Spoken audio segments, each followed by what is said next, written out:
আসসালামু আলাইকুম ওয়া রাহমাতুল্লাহি ওয়া বারাকাতুহু।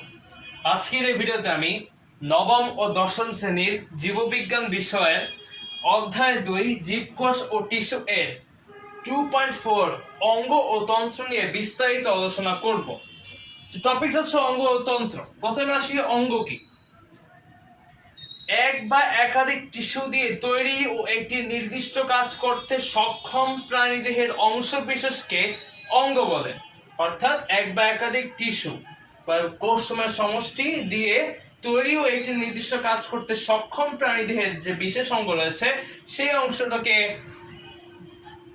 অঙ্গ বলে। এখন অংশ বেশি আমাদের হাত হতে পারে, হাতের মধ্যে একাধিক টিস্যু থাকে যা আমাদের নির্দিষ্ট কাজ করতে সহায়তা করে এবং এই হাত একটা নির্দিষ্ট কাজ করতে সক্ষম, সুতরাং হাতকে একটা অঙ্গ বলতে পারি। আমাদের পাও একইভাবে একাধিক টিস্যু দিয়ে তৈরি এবং এটা নির্দিষ্ট কাজ করতে সক্ষম, সুতরাং এটাও প্রাণীদের একটা অংশ বিশেষ এবং এই কারণে এটাকে অঙ্গ বলা হয়। তো আমাদের হাত, পা, মাথা ইত্যাদি হচ্ছে আমাদের শরীরের অঙ্গ। এখন যে জীববিজ্ঞানের যে শাখায় অঙ্গ নিয়ে আলোচনা করা হয় সেই শাখাকে অঙ্গ সংস্থান বিদ্যা নাম দেওয়া হয়েছে। অর্থাৎ অঙ্গ নিয়ে জীববিজ্ঞানের অঙ্গ সংস্থান বিদ্যায় আলোচিত হয়। অঙ্গ সংস্থান বিদ্যা হচ্ছে বিজ্ঞানের একটি শাখা বা জীববিজ্ঞানের একটি শাখা। এখন এই অঙ্গ হচ্ছে দুই ধরনের, যথা বহি অঙ্গ সংস্থান এবং অন্ত অঙ্গ সংস্থান। এখন বহি অঙ্গ সংস্থান এবং অন্ত অঙ্গ সংস্থান কি? বহি অঙ্গ সংস্থান হচ্ছে আমাদের দেহের বাইরে যে সকল অঙ্গ পরিলক্ষিত লক্ষ্য করা যায় সে সকল অঙ্গকে বহি অঙ্গ বলে। এবং অন্ত অঙ্গ হচ্ছে আমাদের শরীরের ভিতরে যে সকল অঙ্গ রয়েছে সেই সকল অঙ্গকে অন্ত অঙ্গ বলে। এখন এইসব নিয়ে আলোচনা করা অঙ্গ সংস্থান বিদ্যার ক্ষেত্রে এই কারণে নাম দেওয়া হচ্ছে দুই ধরনের, সেটা হচ্ছে বহি অঙ্গ সংস্থান এবং অন্ত অঙ্গ সংস্থান। দুইটা হচ্ছে একে অপরের বিপরীত। বহি অঙ্গ সংস্থান হচ্ছে যে সকল অঙ্গ আমাদের বাইরে থাকে বা সবার চোখে পরিলক্ষিত হয় সেই সকল অঙ্গকে বহি অঙ্গ সংস্থান বলে, এবং যে সকল অঙ্গ আমাদের শরীরের ভিতরে থাকে সেই সকল অঙ্গকে অন্ত অঙ্গ সংস্থান বলা হয়। এখন এইখানে আমি কয়েকটি অঙ্গ সংস্থান নিয়ে আলোচনা করব। প্রথমে আসি পরিপাকতন্ত্র।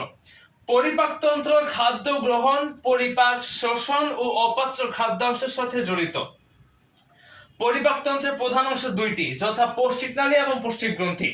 মুখছিদ্র, মুখগহ্বর, গলবিল, অন্ননালী, পাকস্থলী, ডিউডেনাম, ইলিয়াম, রেকটাম ও পায়োচ্ছিদ্র নিয়ে পৌষ্টিকনালী গঠিত।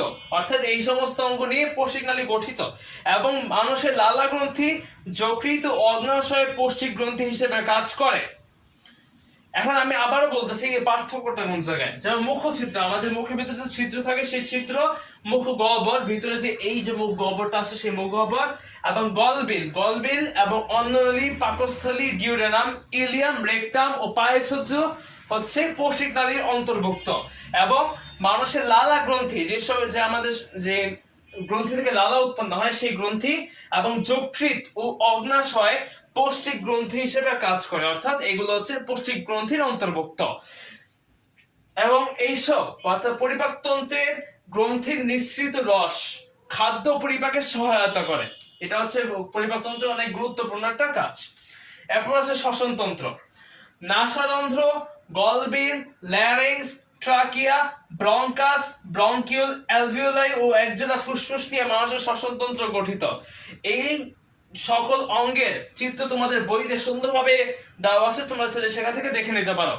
এবং এই যে সকল তন্ত্র বলা হয়েছে, যে নাসারন্ধ্র, গলবিল, larynx, trachea, bronchus, bronchiole, alveoli ও একজোড়া ফুসফুস, এগুলো মানুষের দেহে সঞ্চিত খাদ্যকে পরিবেশ থেকে গৃহীত অক্সিজেনের সাহায্যে, অক্সিজেন গ্যাসের সাহায্যে জারণ প্রক্রিয়ায় শক্তি উৎপন্ন করে। এটা হচ্ছে শ্বসনতন্ত্রের কাজ। এখানে আমরা বলতে পারি শ্বসনতন্ত্রের মূল কাজ হচ্ছে শক্তি উৎপন্ন করে। এরপর হচ্ছে স্নায়ুতন্ত্র। স্নায়ুতন্ত্রের কাজ হচ্ছে দেহের সকল উদ্দীপনা গ্রহণ ও তার অনুযায়ী প্রতিক্রিয়া সৃষ্টি। এখন যেমন মস্তিষ্ক, সুষুম্নাখণ্ড, কর্টেক্স স্নায়ু, যেমন মস্তিষ্ক যখন হচ্ছে যে আমরা যখন কোনো একটা কাজ করবো, যখন কোনো অবজেক্টকে বা কোনো একটা বস্তুকে যখন আমরা অনুভব করব কিংবা ধরবো, তখন সেটা নিয়ে আমাদের কি করতে হবে, কোথায় কিভাবে কাজ করতে হবে, সেটা মস্তিষ্কের মাধ্যমে আমরা সেই সিগন্যাল বা উদ্দীপনা গ্রহণ করি এবং সেই অনুযায়ী কি কাজ করতে হবে সেটা প্রত্যেকে অটোমেটিক্যালি ব্রেন আমাদেরকে সেট করে দেয়, কিংবা আমাদের মস্তিষ্ক আমাদেরকে বলে দেয় আমরা এই এই জিনিসটা দিয়ে এই কাজটা করব। যেমন এইটা হচ্ছে মার্কার।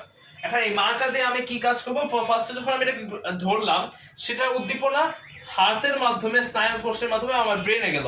এখন আমার ব্রেন থেকে এটা অ্যানালাইসিস কিংবা বিশ্লেষণ করে এটা আমাকে বলে দিবে যে মার্কার দিয়ে আমাকে বোর্ডে লিখতে হবে। তো এটা হচ্ছে ব্রেনের বা মস্তিষ্কের কাজ। এবং এরপর হচ্ছে সুষুম্না কাণ্ড। সুষুম্না কাণ্ড হচ্ছে এরকম যে আমার অনিচ্ছা একটা কাজ হয়ে যাওয়া, হঠাৎ মনে গেলে যে হঠাৎ করে কোন একটি আচমকা কাজ, মনে করো তুমি বসে আছো, বসার পরে হঠাৎ করে কোন একটি গরম পানি ফোঁটা তোমার হাতে পাশে পড়ে গেল, তুমি হুট করে হাতটা সরিয়ে নিলে কোনো প্রকার টের পাওয়ার আগে তুমি সরিয়ে নিলে, সেটা হচ্ছে সুষুম্না কাণ্ড করে থাকে। এখানে মস্তিষ্কের কোনো ভূমিকা থাকে না। সেটা হচ্ছে যে সুষুম্না কাণ্ড যখন দেখা যায় তোমার শরীরের জন্য ক্ষতিকর কোনো কিছু বা ভয়ঙ্কর কিছু তোমার শরীরে স্পর্শ কিংবা শরীরের সংস্পর্শে আছে, তখন সুষুম্না কাণ্ড সেটা বুঝে তোমাকে সে নিজেই কাজটা করে ফেলে। এখানে মস্তিষ্কের কোনো ভূমিকা থাকে না। তো এটা হচ্ছে মস্তিষ্ক সুষুম্না কাণ্ডের কাজ। এবং কর্টেক্স স্নায়ু আমাদের মস্তিষ্ক সুষুম্না কাণ্ডের মতো কাজ করে থাকে। এগুলো নিয়ে তোমরা পরবর্তীতে বিস্তারিতভাবে জানতে পারবে। এরপর হচ্ছে রেশনতন্ত্র। রেশনতন্ত্র হচ্ছে বিভিন্ন শারীরবৃত্তীয় বিপাক ক্রিয়ার ফলে শরীরে উৎপোজা দ্রব্য হিসেবে নাইট্রোজেন ঘটিত বর্জ্য পদার্থ তৈরি হয়। এখন নাইট্রোজেন ঘটিত বর্জ্য পদার্থ বলতে আমাদের শরীরে দৈনন্দিন কিন্তু বিভিন্ন ধরনের ময়লা কিংবা আবর্জনা বা বর্জ্য পদার্থ তৈরি হতে থাকে, সেইগুলো বর্জ্য পদার্থ হিসেবে পরিচিত। এবং এইসব বর্জ্য পদার্থ দেহের জন্য ক্ষতিকর, অর্থাৎ এটা যদি আমাদের শরীরে স্থায়ীভাবে থেকে যায় তাহলে আমাদের দেহে অনেক প্রকার ক্ষতি করবে। তো এই যে ক্ষতিকর দ্রব্যগুলো, সেই ক্ষতিকর দ্রব্যগুলোকে ছাঁকনির মাধ্যমে বের করা যে প্রক্রিয়া, সেই প্রক্রিয়াকে রেচন প্রক্রিয়া বলে। এবং এই প্রক্রিয়ার ক্ষেত্রে যে সকল অঙ্গ বা তন্ত্রগুলো আমাদের শরীরকে সহায়তা করে থাকে, সেই সকল তন্ত্রকে রেচনতন্ত্র বলে। যেমন রেশনতন্ত্রের গঠন হচ্ছে দুইটা বৃক্ক এবং ইউরেটার থাকবে এবং একটি মূত্রথলি একটি মূত্রনলী থাকবে। এটা হচ্ছে রেশনতন্ত্রের কাজ বা গঠন। এটা হচ্ছে রেশনতন্ত্রের গঠন এবং তাদের কাজ হচ্ছে আমাদের শরীর থেকে বর্জ্য পদার্থ অপসারণ করে বের করে দেওয়া। এবং এটা রেশনতন্ত্রের মধ্যে থাকে দুইটা বৃক্ক, দুইটা ইউরেটার এবং একটা মূত্রথলি এবং একটা মূত্রনালী। এইসব বিষয়ে তোমরা পরবর্তীতে রেচন প্রক্রিয়া নামে একটা চ্যাপ্টার আছে, সেখানে তোমরা বিস্তারিতভাবে জানতে পারবে। এরপর আছে জননতন্ত্র। নিজস্ব বৈশিষ্ট্য যুক্ত নতুন পুঞ্জব সৃষ্টির লক্ষ্যে গ্যামেট তৈরি করে। অর্থাৎ জননতন্ত্র যে তন্ত্র রয়েছে, সেই জননতন্ত্র নিজস্ব বৈশিষ্ট্য যুক্ত নতুন প্রজন্ম সৃষ্টির লক্ষ্যে গ্যামেট তৈরি করে। এবং এই জননতন্ত্রটা ভ্রূণ ও শিশু ধারক অঙ্গ নিয়ে গঠিত। এই জননতন্ত্রটা ভ্রূণ এবং শিশু ধারক অঙ্গ নিয়ে গঠিত। শিশু ধারক বলতে যেই অঙ্গগুলো শিশু ধারণ করতে সক্ষম, সেই সকল অঙ্গকে শিশু ধারক অঙ্গ বলে। এবং এই দুটো অঙ্গ নিয়েই জননতন্ত্র গঠিত। এরপর আছে ত্বকতন্ত্র। দেহের বাইরের দিকে আচ্ছাদনকারী, যেমন এই যে আচ্ছাদন করে রয়েছে, এই আবরণকে ত্বক বা চামড়া বলে। এখন ক্ষুদ্র গ্রন্থি যুক্ত এই ক্ষুদ্র গ্রন্থি, আমাদের এই ত্বকটা কিন্তু ক্ষুদ্র গ্রন্থি। এখন এই ক্ষুদ্র গ্রন্থি যুক্ত এই ত্বক দেহকে আচ্ছাদন করে, অর্থাৎ প্রলেপ দিয়ে ঢেকে রাখে এবং বাইরের আঘাত ও জীবাণুর আক্রমণ থেকে রক্ষা করে এবং দেহের জলীয় অংশকে দেহের ভিতর সংরক্ষণ করে। অর্থাৎ আমাদের এই চামড়াটা জীবাণুর আক্রমণ থেকে বা বাইরের যে কোনো আঘাত থেকে আমাদের চামড়া আমাদের দেহকে রক্ষা করে এবং দেহের জলীয় অংশ দেহের ভিতর সংরক্ষণ করে। অর্থাৎ দেহের মধ্যে যে জলীয় অংশগুলো রয়েছে সেগুলো আমাদের দেহের ভিতর সংরক্ষণ করে রাখে, যাতে পরবর্তীতে সেগুলো আমাদের দেহে কাজে লাগতে পারে। এটা হচ্ছে ত্বকতন্ত্রের কাজ। এরপর আছে অন্তঃক্ষরা গ্রন্থিতন্ত্র। এইসব গ্রন্থি থেকে নিঃসৃত রসকে হরমোন বলে। অর্থাৎ অন্তঃক্ষরা গ্রন্থিতন্ত্র থেকে নিঃসৃত রসকে হরমোন বলে। নালী না থাকায় রক্তের মাধ্যমে তারা হরমোন পরিবাহিত করে। অর্থাৎ অন্তঃক্ষরা গ্রন্থির কিন্তু কোনো প্রকার নালী নেই, যার কারণে রক্তের মাধ্যমে তারা হরমোন পরিবহন করায়। এবং এদের গঠন হচ্ছে পিটুইটারি, থাইরয়েড, প্যারাথাইরয়েড, অগ্ন্যাশয় আইলেটস অফ ল্যাঙ্গারহ্যান্স সুপ্রেনাল ইত্যাদি, অর্থাৎ পিটুইটারি, থাইরয়েড, প্যারাথাইরয়েড, অগ্নাশয়, আইলেটস অফ ল্যাঙ্গারহ্যান্স সুপ্রেনাল ইত্যাদি অন্তঃগোড়া গ্রন্থিতন্ত্রের অন্তর্ভুক্ত। এটা হচ্ছে অন্তঃগোড়া গ্রন্থিতন্ত্রের ডেফিনিশন এবং তার উদাহরণ এবং তার গঠন।